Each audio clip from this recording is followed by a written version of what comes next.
तो हमें भी हमारी जमीन प्यारी है। सबसे समाजवाद के नाम पे, सोशलिज्म के नाम में, डेमोक्रेसी के नाम में, संविधान के नाम में इस देश में आज भी पूंजीपति का शासन चल रहा है। आज हजारों की संख्या में पुलिस बल आती है, कहे तो कंपनी का पूंजी लगाओ, टैक्स देता है, तो जमीन का भी हम टैक्स देते हैं। हमारे टैक्स को नजरअंदाज क्यों किया जाता है? इसलिए क्योंकि हम जमीन का लगान 200, 300, 2000 में कटाते हैं और कंपनी 2000 करोड़ देती है। रामगढ़ जिले के पतरातू प्रखंड के लावंगा पंचायत अंतर्गत सियारी टोली में शनिवार को विस्थापित प्रभावित संघर्ष मोर्चा के बैनर तले ग्रामीणों ने डुमरी विधायक और झारखंड जनता मजदूर मोर्चा सुप्रीमो जयराम महतो को एक ज्ञापन सौंपा। मांग स्पष्ट थी, पीवीओएनएल द्वारा अधिग्रहित की गई जमीन के लिए उचित मुआवजा और पुनर्वास पैकेज। ग्रामीणों का आरोप है कि छाई डैम नंबर 1 के निर्माण के लिए कागजों में जमीन अधिग्रहण दिखा दिया गया है, जबकि न तो मुआवजा मिला न ही पुनर्वास।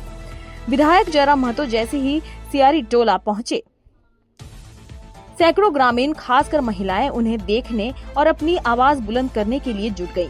जयराम महतो ने अपने चिरपरिचित अंदाज में मन संभाला और कहा कि झारखंड में अभी तक कोई ठोस विस्थापन नीति नहीं है।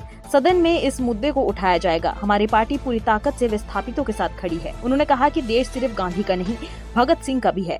जब जमीन छीनने की बात हो तो संघर्ष का हक भी हमारे पास है। अगर सरकार गोली से जवाब देगी तो हम लोकतांत्रिक रास्ते से उसका हिसाब लेंगे।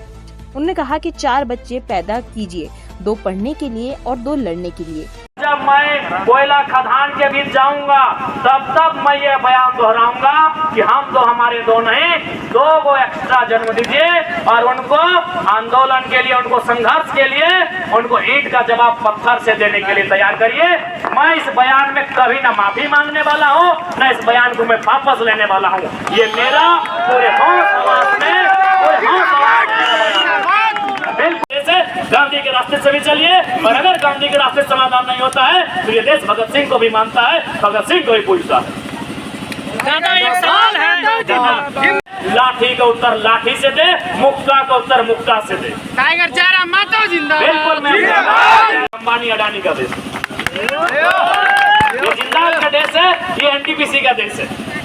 अगर ये किसानों का देश है, ये गांधी का देश है, ये भगत सिंह का देश है, तो रामगढ़ डीसी से हम साहब कहेंगे कि अगर कोई किसान शिकायत करता है कि मेरे खेत में सुअर आते हैं, डीसी का कर्तव्य बनता है कि थाना की एक टुकड़ी को भेजे, रात भर निगरानी करे कि खेत में कोई सुअर ना घुसे। वहाँ भी संपत्ति का नुकसान होता है। बस यही सोचिए कि वहाँ हम संपत्ति 1000 का नुकसान होता है और कंपनी में 1000 करोड़ का होता है। बस यही सोच है और दूसरा कोई कारण नहीं है।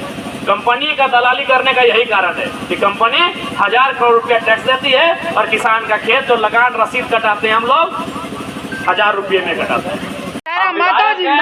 हम सवाल उठाएंगे, हम बहस करेंगे, हम चर्चा करेंगे, हम उस चर्चा में भाग लेंगे, हम मंत्री से बहस करेंगे, हम मुख्यमंत्री से बहस करेंगे, लेकिन नीति बनाने का काम सरकार का होता है, सत्ता पक्ष का होता है। यदि सत्ता पक्ष नीति बनाने से घबराती है तो जनता के पास बहुत पावर है, जनता सर्वोपरि होती है। ये गांधी का देश है, गांधी का देश आंदोलन के लिए जाना जाता है। एक फकीर गांधी ने एक लाठी से अंग्रेजों का मुकाबला किया था, हम उनसे ताकतवर हैं, हमारी भुजाओं में गांधी से ज्यादा ताकत है।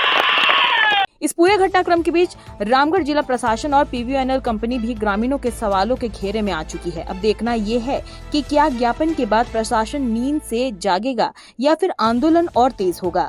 अगर आप भी विस्थापन, जमीन अधिग्रहण और झारखंड के संघर्ष की आवाज बनना चाहते हैं तो इस वीडियो को लाइक करें, शेयर करें और मुनादी लाइव को सब्सक्राइब करना ना भूलें।